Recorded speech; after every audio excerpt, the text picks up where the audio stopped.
নামাজের কোন ত্রুটিটা নিয়ে আপনারা সবচেয়ে বেশি চিন্তিত? নামাজের মধ্যে আমাদের অনেক ত্রুটি হয়, তাই না? এর মধ্যে সবচাইতে বেশি চিন্তিত কোন ত্রুটিটা নিয়ে?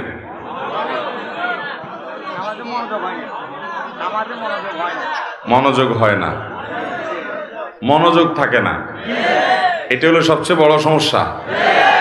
সবাই একমত? এর চেয়ে বড় কোনোটা আছে? এটাই বড় সমস্যা, তাই না? মাশাআল্লাহ, আছে। আরেকজন বলছে, বলেন তো কি আছে? তাড়াহুড়া, ধরে ফেলছে। মাশাআল্লাহ। দেখেন, এটা ঠিক যে একজন মুসলমানের নামাজ সুন্দর হওয়ার জন্য দুইটা জিনিস লাগবে। কয়টা জিনিস?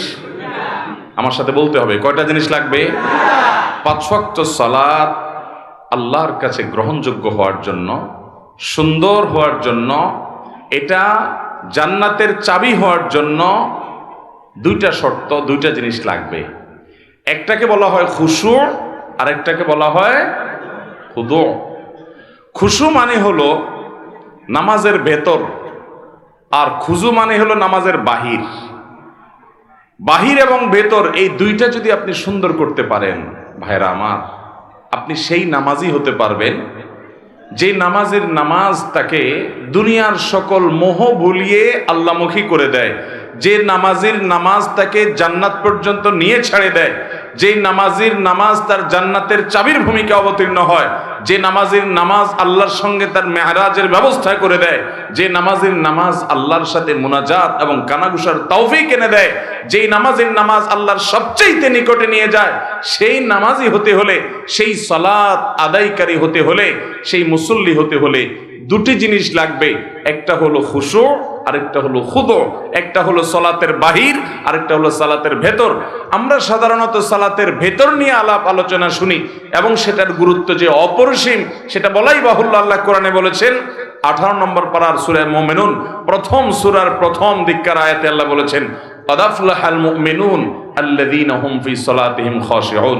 ওই ঈমানদাররা সফল হবে ভাই, ওই ঈমানদাররা সার্থক হবে যাদের সালাতের মধ্যে খুশু বা মনোযোগ থাকবে।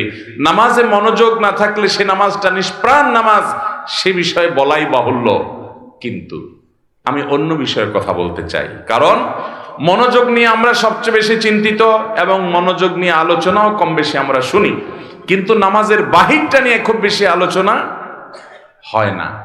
ভেতরটা আমাদের ঠিক নাই, মনটা ঠিক থাকে না, এটা নিয়ে আমরা পেরেশান আছি, সেটা ঠিক, এবং পেরেশান থাকতে হবে, সেটাকে ঠিক করতে হবে, মনোযোগটা আল্লাহর দিকে আনতে হবে, এটা ঠিক আছে।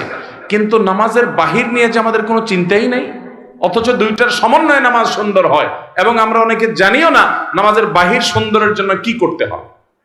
মোহতারাম হাজরিন, নামাজের এই বাহিরের দিকটাকে বলা হয় খুদু, ভেতরের দিকটাকে বলা হয় খুশু, আর বাহিরের দিকটাকে বলা হয় খুদু।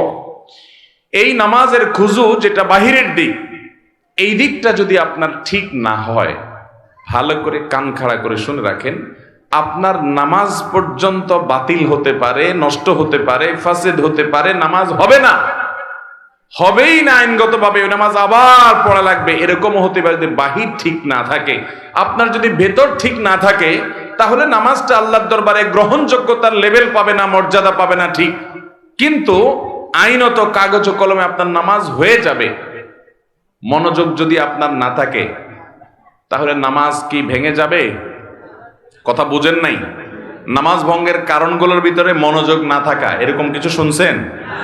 কিন্তু নামাজে তাড়াহুড়া করার কারণে, নামাজের যে খুশুর পাশাপাশি খুজু, যেটা সে খুজু রক্ষা না করার কারণে এমনও হতে পারে যে আমার সালাত হয়ই নাই, হবেই না, আবার পড়া লাগবে, এমনও হতে পারে।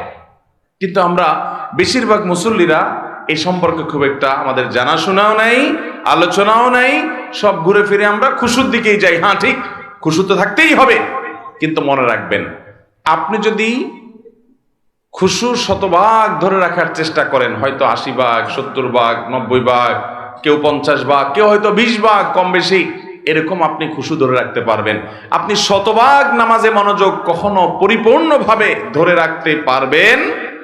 নামাজের মধ্যে নামাজের বাহিরের দিকে মন চলে যেতে পারে, আমাদের উচিত হলো সেটাকে সাথে সাথে ধরে নিয়ে আসা। আমাদের নবী করিম সাল্লাল্লাহু আলাইহি সাল্লাম একবার ইমামতি করছেন মসজিদে নববীতে। তিনি ইমামতি করা অবস্থাতে, আজকের মতো এত দালান কোঠালা মসজিদ তো ছিল না, ইমামতি তিনি শুরু করেছেন। সলাতের মধ্যখানে হঠাৎ একটা বাচ্চার আওয়াজ, কান্নার আওয়াজ, চিৎকার চেঁচামেচি।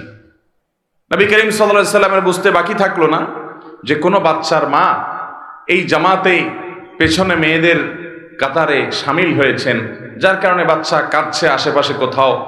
এই বাচ্চাকে ধরার জন্য তার মা নামাজের জন্য পারছে না, সে নামাজে মাশগুল আছে। নবী সাল্লাল্লাহু আলাইহি সাল্লাম নামাজকে তুলনামূলক অন্য সময় যেরকম দৈর্ঘ্য নিয়ে পড়েন তার চাইতে একটু কম দৈর্ঘ্য পড়ে সালাম ফিরিয়ে শেষ করে বললেন, কার বাচ্চার কান্নার আওয়াজ শুনতে পাচ্ছি, সে গিয়ে বাচ্চাকে ধরো। তাহলে এই যে নামাজের মধ্যে বাচ্চার কান্না, সেদিকে মনোযোগ নবী করিম সাল্লাল্লাহু আলাইহি সাল্লামের গেছে। মানুষ হিসাবে আওয়াজ হলে সেদিকে মনোযোগ যেতে, কিন্তু আমাদের চেষ্টা থাকবে মনোযোগটা ধরে রাখা। কিন্তু যদি কোনো কারণে মনোযোগ আপনি ধরে রাখতে পারেন নাই, আইনত কাগজে কলমে মাসআলার দিক থেকে নামাজ হয়ে যাবে। কারণ নামাজের মধ্যে এত % মনোযোগ থাকতে হবে এরকমটা ফরজ বা ওয়াজিব নয়। আবার কেউ ভুল বুঝবেন না, তাহলে মনোযোগের দিকে খেয়াল করার দরকার নাই। মনোযোগ দিকে খেয়াল করতেই হবে, নাহলে সফল মুমিন হবেন না, জান্নাতুল ফেরদাউসে যেতে পারবেন না। সে চেষ্টা করতেই হবে। কিন্তু আপনি চেষ্টা করলেও একেবারে শতভাগ মনোযোগ যে ধরে রাখতে পারবেন সেটা জরুরি না, সেটা সম্ভব না, কিন্তু আপনার চেষ্টা থাকতে হবে। মুহতারাম হাজরিন, নামাজের খুশুর পাশাপাশি খুজুটা যদি ঠিক না থাকে, খুজুর মধ্যে একটা লেভেল আছে, এইটুকু যদি অন্তত ঠিক না থাকে, যেটাকে বলা হয় তমানিনা ফিস সালাহ, বা নামাজের মধ্যে ইতমিনানের সাথে নামাজ পড়া, মিনিমাম ধীরস্থিরতা যতটুকু না হলে নয়, এতটুকু যদি না থাকে তাহলে আপনার নামাজই হবে না। কারণ সেটা না হলে ওয়াজিব তরক হবে, অনেক ওলামাদের, অনেক ইমামদের মতে ফরজ তরক হবে, যার কারণে নামাজই হবে না।